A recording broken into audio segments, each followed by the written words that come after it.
I think it's necessary that I will report this in a recorded video in my little telephone.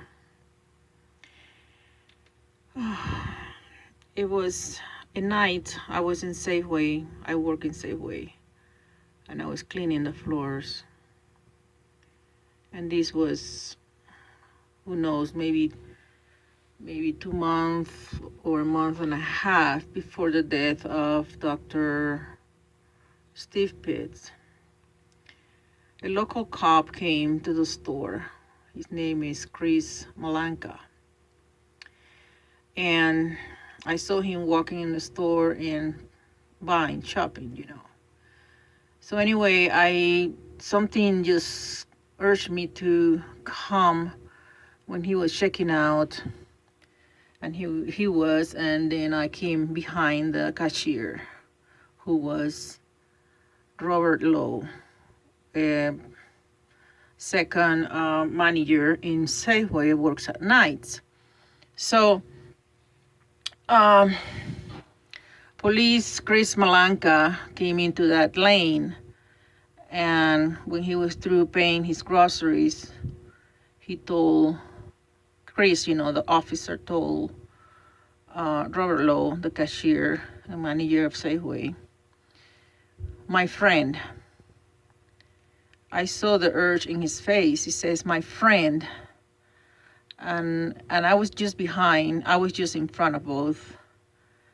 And that stayed in my mind for many, many days. I mean, was shortly before the death of Steve Pitt. So that stayed in my mind. I said, why would he call Robert a manager of Safeway that is hardly respected by some people? Why would he call him my friend, or say my friend in loud voice? Like almost like a warning, my friend. That stay, and now that I open this, I'm on Twitter here, and I was searching for his name for this beloved doctor that has passed away, has been murdered. And it says, a reporter's notebook. I never before said the words, my friend.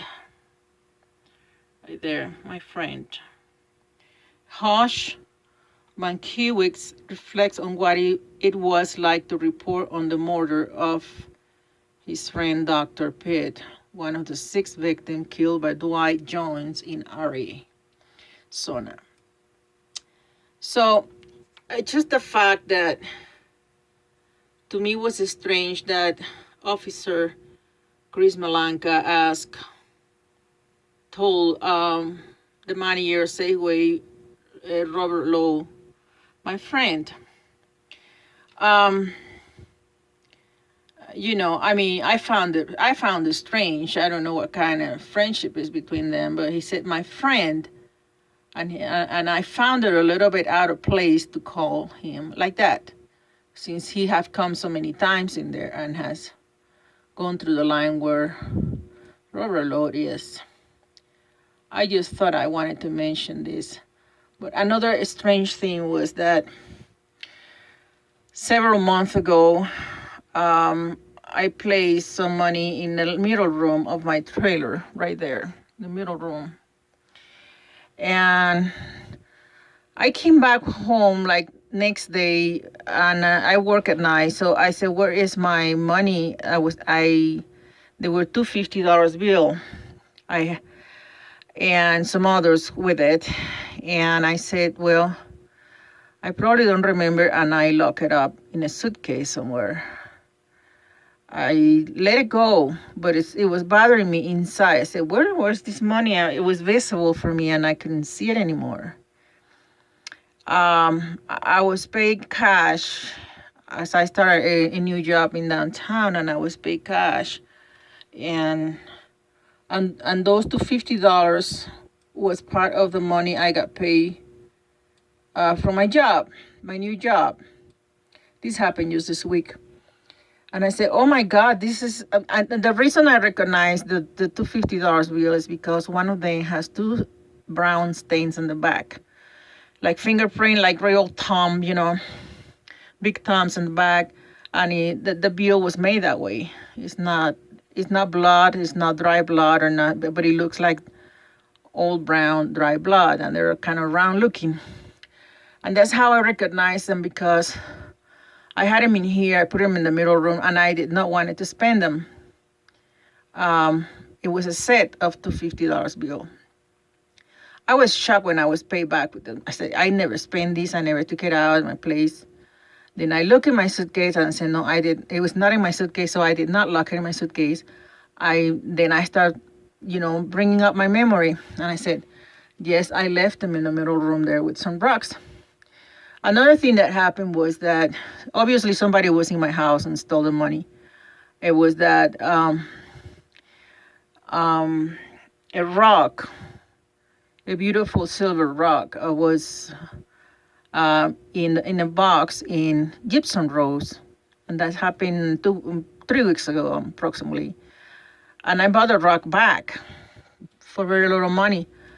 I have not talked to the owner, but I told her the rock was a rock that was here in my house too. So the person that was in the middle room, a person that was in my house, this is a person that has been coming in here, is a master. She or he is a master. They don't get caught by the neighbors, or the neighbors will not say anything, but it's a person that knows how to hit me. So the $50 bill were given to me by Nay in Azteca. She can testify about that. And I even made a comment in front of her. I said, well, look at the back of these $50 bill, had 2 stains. At the very moment, I didn't think it was mine, because as far as I know, I had my one that looks like that here, but it's not that. It was the same, because I saw the fissures, like a little robot in the back. The second stain was in the $50 bill.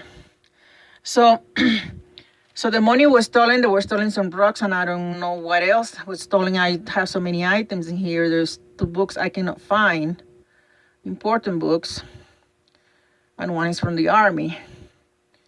So it's a personal book. I was married to a man of the armed forces one time.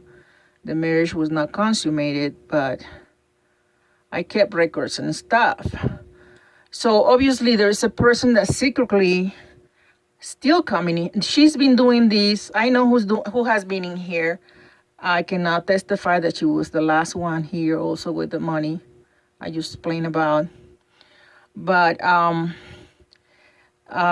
she started hitting me since September, October 2016, when I was very close to move here. So I was robbed in the Blair Motel.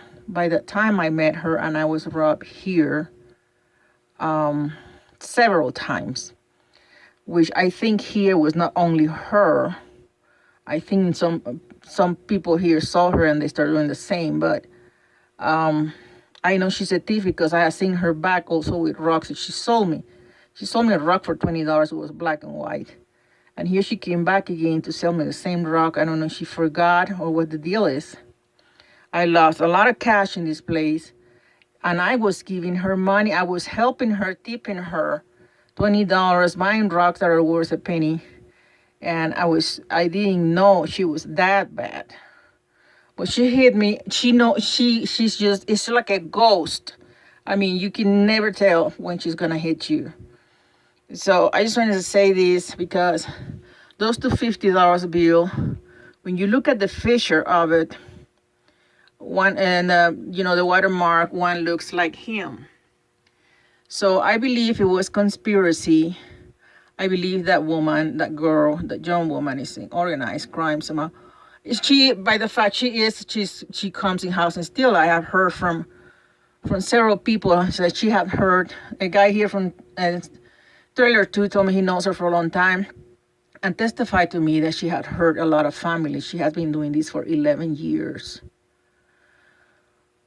But what concerns me the most and make me really steer me inside is the fact that she steal information and she steal money for crime. I mean, how, or she knew. I don't know because people, I am usually the last one to know something.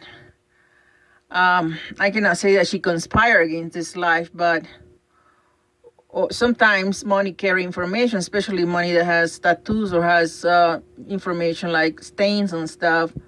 People can take that and track a person and organize the crime. So I just can't get over this. It's really, the problem with all the stuff is that it says something, but it says nothing. I mean, these things are not legal things to prove. But it shocked me. I mean, the doctor died, and then I was not even aware that somebody has been in here. And then afterwards, after he's dead, and for a month, then here I get this money back that was in my trailer, that was taken out. I found this rock in form of an egg that was here too, that I purchased. I had a receipt, and here it was back in the store. Can anybody explain me this?